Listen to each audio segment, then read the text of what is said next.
Indonesia will stop importing consumption salt starting in 2025, as announced by the Coordinating Minister for Food, Zulkifli Hasan. This decision is part of the National Salt Development Acceleration Regulation, Perpres No. 126 of 2022, aimed at achieving self-sufficiency in salt production. During a press conference on November 28, 2024, Hasan emphasized that the regulation prohibits the importation of consumption salt from next year onward. The responsibility for ensuring this transition falls to the Minister of Marine Affairs and Fisheries, Sakti Wahi Trenggono, who will oversee the implementation and verification processes related to salt production.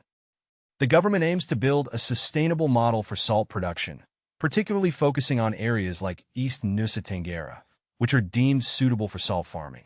In addition to stopping imports for consumption, there are plans to halt imports of industrial salt by 2027, indicating a broader strategy towards achieving salt independence in Indonesia.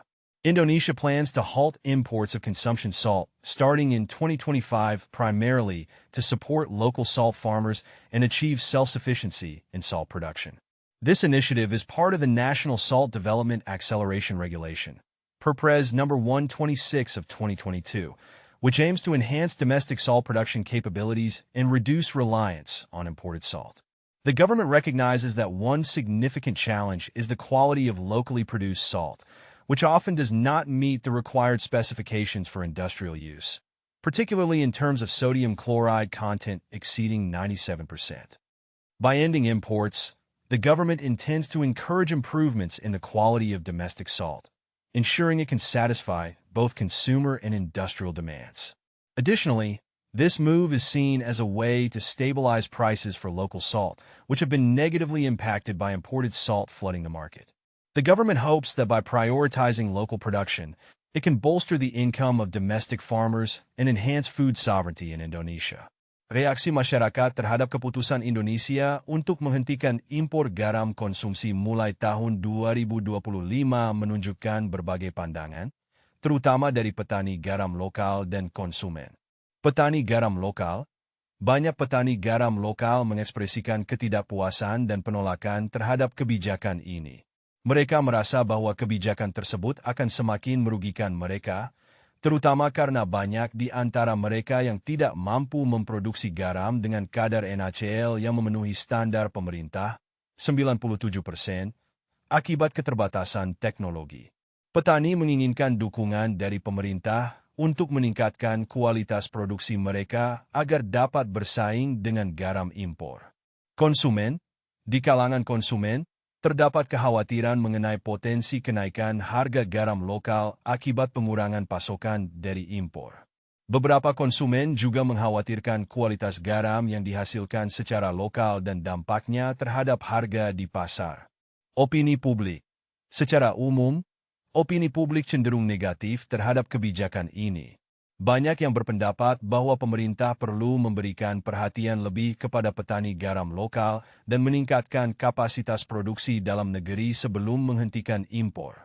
Kritik juga muncul terkait kurangnya koordinasi antara pemerintah dan industri dalam memenuhi kebutuhan garam nasional. Media sosial. Di media sosial, banyak netizen menyuarakan keprihatinan tentang kebijakan ini, dengan beberapa mengklaim bahwa kebijakan tersebut lebih menguntungkan pengusaha besar daripada petani kecil. Ada juga kekhawatiran bahwa garam industri yang diimpor akan bocor ke pasar konsumsi, yang akan semakin merugikan petani lokal. Secara keseluruhan, keputusan untuk menghentikan impor garam konsumsi diharapkan dapat mendukung swasembada pangan, namun tantangan dalam implementasinya masih memerlukan perhatian serius dari pemerintah untuk memastikan keberlanjutan dan kesejahteraan petani garam lokal. Pemerintah Indonesia telah merencanakan sejumlah langkah untuk meningkatkan produksi garam domestik seiring dengan keputusan untuk menghentikan impor garam konsumsi mulai tahun 2025. Berikut adalah beberapa strategi yang akan diterapkan. Peningkatan kapasitas produksi. Kementerian Kelautan dan Perikanan, KKP, bertanggung jawab untuk memperkuat kapasitas produksi garam dalam negeri. Ini termasuk mendorong petani garam untuk meningkatkan kualitas dan kuantitas produksi mereka agar dapat memenuhi kebutuhan nasional tanpa bergantung pada impor. Kerjasama dengan industri, Kementerian Perindustrian akan memfasilitasi kerjasama antara industri pengolahan garam dan petani garam. Ini bertujuan untuk memastikan bahwa industri dapat menyerap garam lokal secara maksimal dan memberikan dukungan kepada petani dalam proses produksi. Pengembangan teknologi dan infrastruktur, pemerintah berencana untuk mendukung penggunaan teknologi modern dalam produksi garam, yang diharapkan dapat meningkatkan efisiensi dan kualitas hasil garam. Ini termasuk pelatihan bagi petani dalam teknik produksi yang lebih baik. Regulasi dan kebijakan, melalui Peraturan Presiden Nomor 126 Tahun 2022, pemerintah menetapkan kebijakan yang mengatur penyerapan garam lokal oleh industri, serta pengendalian impor untuk memastikan bahwa kebutuhan dalam negeri dapat dipenuhi oleh produksi lokal.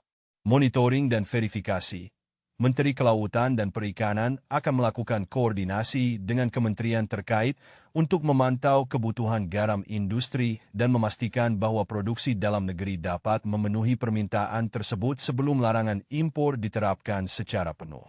Dukungan finansial, pemerintah juga diharapkan memberikan dukungan finansial kepada petani garam untuk meningkatkan modal mereka, sehingga mereka dapat berinvestasi dalam teknologi dan infrastruktur yang diperlukan untuk meningkatkan produksi.